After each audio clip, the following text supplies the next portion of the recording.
নমস্কার, এনএমস ডায়েরি চ্যানেলে আপনাদের অনেক স্বাগত জানাই। আমি প্রিয়াঙ্কা। আজকে একটি নতুন ভিডিও শুরু করতে চলেছি।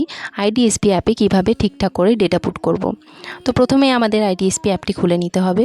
খুলে নেওয়ার পর আমাদের SC/SK যে ইউনিক আইডি, লগইন আইডি এবং পাসওয়ার্ড রয়েছে, সেই আইডি এবং পাসওয়ার্ড দিয়ে আমরা লগইন করে নেব। লগইন করে নেওয়ার পর আমাদের সামনে চলে আসবে আমাদের ফেসিলিটির সমস্ত ইনফরমেশন। সেই ফেসিলিটি ইনফরমেশন মিলিয়ে নেওয়ার পর একদম বাম দিকের কর্নারে যে 3টি বার চিহ্ন থাকবে তাতে টাচ করে আমরা সেখানে সেটিংয়ে যাব। সেটিংয়ে যাওয়ার পর ক্লিয়ার লোকাল ডেটা করে নেব, যাতে করে আজকে আমরা যেই ডেটাটা পুট করব সেটা পোর্টালে ঠিকঠাকভাবে এন্ট্রি। এরপর ডু ইউ ওয়ান্ট লোকাল ডেটাতে টাচ করে নিয়ে যেই ভিলেজের এগেনস্টে আমরা ডেটা পুট করতে চলেছি সেই ভিলেজটা সিলেক্ট। এরপর আমরা নিউ হাউস নাম্বার অর নেমের জায়গাতে আমরা সেই ব্যক্তির নাম পুট করব। সেই নামটি পুট করার পর আমরা নিচে যে প্লাস চিহ্ন আছে, যে প্লাস চিহ্ন আসবে সেই প্লাস চিহ্নতে টাচ করে পরের পেজে চলে যাব। ব্যাস, আমাদের নাম ঠিকঠাক সাকসেসফুলি সেভ হয়ে গেছে। এরপরে আসবে is there anyone sick at home.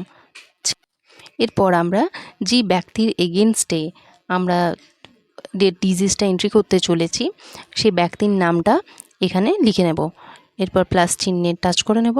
Plus চিহ্নে টাচ করার পর আমাদের পরের পেজ খুলে যাবে। সেখানে সেই ব্যক্তি মেল না ফিমেল সেটা দেব। এরপরে তার এজটা দেব।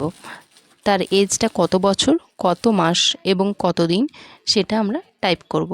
টাইপ করার পর একদম ওপরের কর্নারে ডান দিকের অ্যারোতে টাচ করে তার কী রোগ হয়েছে, তার 7 দিনের কম জ্বর না 7 দিনের বেশি জ্বর, তার জ্বরের সাথে র্যাশ আছে কি না, বা তার জ্বরে ব্লিডিং হচ্ছে কি না, বা তার কাফ আছে কি না, বা তার অন্য কোনো সিমটমস আছে কি না জ্বরের সাথে, সেটা টাচ করব। সেগুলোর মধ্যে যদি একটাও না হয় তাহলে আমরা ডবল যে অ্যারো আছে তাতে টাচ করে পরের পেজে চলে যাব।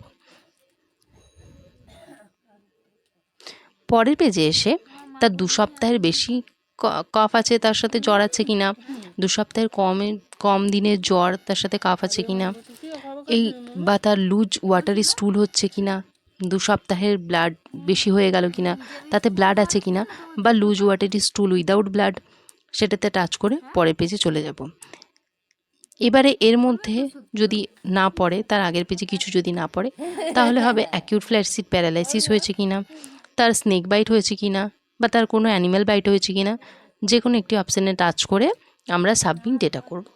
এখানে ইয়েস অপশানে টাচ করে দিয়ে আবার আমরা ইয়েস অপশানে টাচ করব। ব্যাস, আমাদের ফর্মটি সাকসেসফুলি সেভ হয়ে গেছে।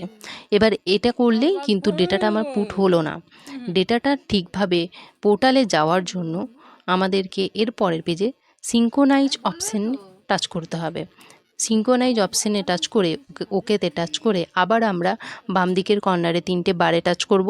সেটিংয়ে যাব, ক্লিয়ার লোকাল ডেটা করব, আবার আমাদের ইউনিক আইডি এবং পাসওয়ার্ড দিয়ে আরেকবার লগইন করব।